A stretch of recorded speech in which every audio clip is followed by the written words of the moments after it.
आजमगढ़ में छात्र संघ चुनाव की बहाली और फीस वृद्धि के विरोध में समाजवादी पार्टी के कार्यकर्ताओं ने जोरदार प्रदर्शन किया।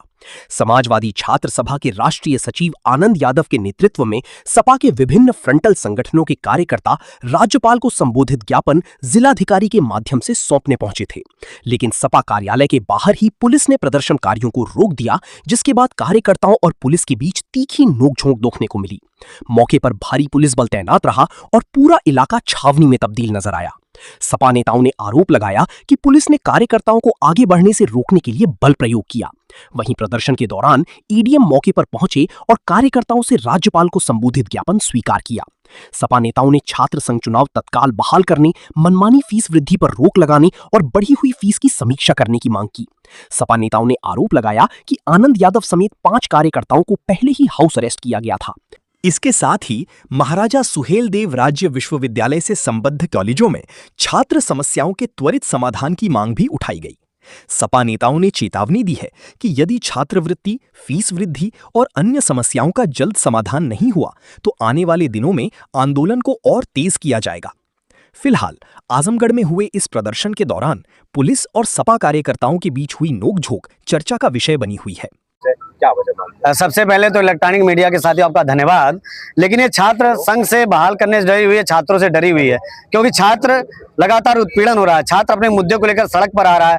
आपने देखा होगा अभी दिल्ली का जंतर मंतर का प्रदर्शन, वहां पर शिक्षा मंत्री को इस्तीफा देना पड़ा। उसी प्रकार से हमारे आजमगढ़ के जो सिविल कॉलेज हो, डीएवी कॉलेज होगा, विश्वविद्यालय है, एमएसडीयू, उसमें तमाम समस्याएं, इसको लेकर के आज हमारे छात्र संघ के अध्यक्ष, छात्र संघ पदाधिकारी, राष्ट्रीय कमेटी, प्रदेश कमेटी, तमाम पदाधिकारियों ने आज प्रदर्शन करने का काम किया। कई बार कोतवाल साहब आकर जिला कार्यालय पर हम लोगों को चेताने का काम किया कि आप लोगों को हम लोग आगे बढ़ने नहीं देंगे। अगर आप लोग आगे बढ़ेंगे तो आप लोगों को उठाकर जेल भेजने का। हमने जेल से डरने वाले लोग नहीं है। हम छात्रों के मुद्दे पर प्रदर्शन करने का काम करेंगे। हमारी प्रमुख 7 मांगे थी, जिनको हमने अभी हम लोगों ने जब प्रदर्शन करने गए तो कुछ दूर पर हम लोग कार्यालय से पहुंचे हैं, रोकने का काम किया गया। वहां पर एडीएम साहब और संबंधित अधिकारी आकर के हमारा ज्ञापन लेने का काम किए हैं, जिसमें हमारी प्रमुख 7 मांगे हैं। मैं आपके माध्यम से बताना चाहता हूँ। नंबर 1 है, प्रदेश के सभी विश्वविद्यालय एवं महाविद्यालयों में छात्र संघ चुनाव तत्काल प्रभाव बहाल कराया जाए।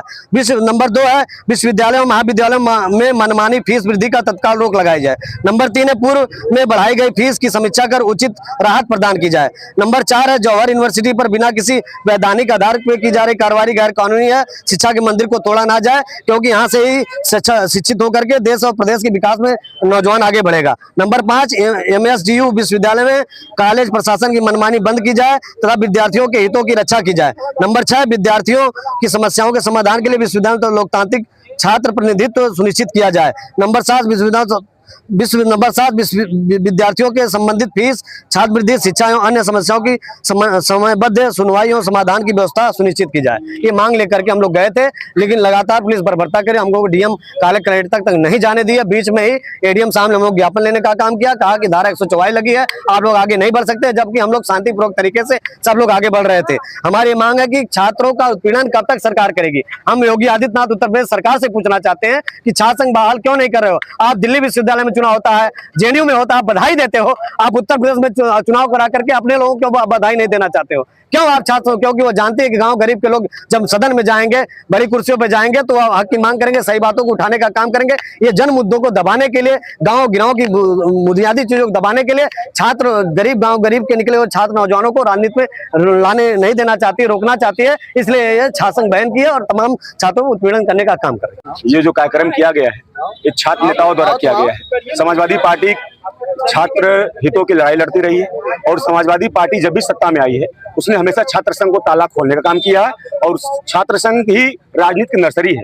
इसको ध्यान में रखते हुए समाजवादी पार्टी ने निरंतर छात्र नेताओं को आगे बढ़ने का काम किया और तमाम 8 महाविद्यालय जो आजमगढ़ में सक्रिय हैं, वहाँ के 8 महाविद्यालयों के छात्र नेता आकर के आज धरना प्रदर्शन कर रहे थे छात्र संघ बहाली को लेकर। आप प्रोटेस्ट करने के लिए रोड पे निकले हैं, तो क्या व्यवहार रहा पुलिस का?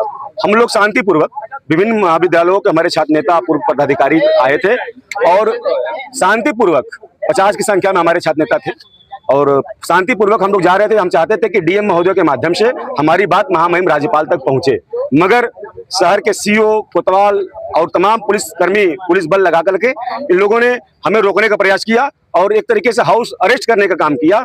फिर भी ये जज्बे के आगे जीत है। जज्बे दिखाए हमारे समाजवादी कार्यकर्ताओं ने, हम सड़क तक आए और एडीएम और एसडीएम महोदय आकर के हमारा ज्ञापन लिए और हमने अपनी मांगों को उनसे कहा। साथी आपके हाउस अरेस्ट है? 5 लोग हैं। कौन कौन लोग? एक हमारा आनंद है, आनंद निजामाबाद का रहने वाला, उसको भी हाउस अरेस्ट कल रात से किया गया, हमें भी किया गया, हम तो किसी तरह से चल के आए हैं। और संजय भाई भी है, इंजीनियर अभिषेक और प्रदीप, 5 लोगों को हाउस अरेस्ट किया गया। मांग क्या है? क्या मांग रही है? प्रमुख मांग, सबसे बड़ी हमारी जो मांग है कि उत्तर प्रदेश में छात्र संघ का ताला खोला जाए और छात्र संघ बहाली की जाए। दूसरी बात है, जो विश्वविद्यालयों में, महाविद्यालयों में अनियमितता है, जो सेमेस्टर प्रणाली के नाम पर लूट की जा रही है। सेमेस्टर प्रणाली एक तरीके से हमारे समाज के लिए एक दूषित चीज है और तमाम बच्चे जो अपनी शिक्षा, उच्च शिक्षा ग्रहण करने के लिए महाविद्यालयों की तरफ, विश्वविद्यालयों की तरफ जाते हैं, उसकी राह में रोड़ा है सेमेस्टर प्रणाली। सेमेस्टर प्रणाली की आड़ में सरकार लूटना चाहती है छात्रों। जौहर यूनिवर्सिटी को लेकर के भी हाँ, जौहर यूनिवर्सिटी तो विद्या का मंदिर है और मंदिर पे जो हथौड़ा चलाएगा, बुलडोजर चलाएगा, जनता का दूसरी माफ नहीं। अगर बात नहीं मानेंगे तो अगला रुख क्या होगा? हम चाहते हैं जब तक छात्र संघ बहाल नहीं होगा, वैसे भी 2027 में समाजवादी पार्टी की सरकार बनने जा रही है। सरकार बनते ही पहला काम होगा छात्र संघों से ताला खुलेगा। मेरी भी पहचान छात्र नेता, मैं छात्र संघ का अध्यक्ष रहा हूँ डीएवी कॉलेज, तमाम लोगों की पहचान छात्र संघ, डीएवी महाविद्यालय, सिविल महाविद्यालय चंडेसर से है। इनकी पहचान तभी तक है जब तक वहां पे छात्र संघ का चुनाव होता था। जब से छात्र संघ चुनाव बंद हो गया, प्रशासन मनमानी कर रहा है महाविद्यालय।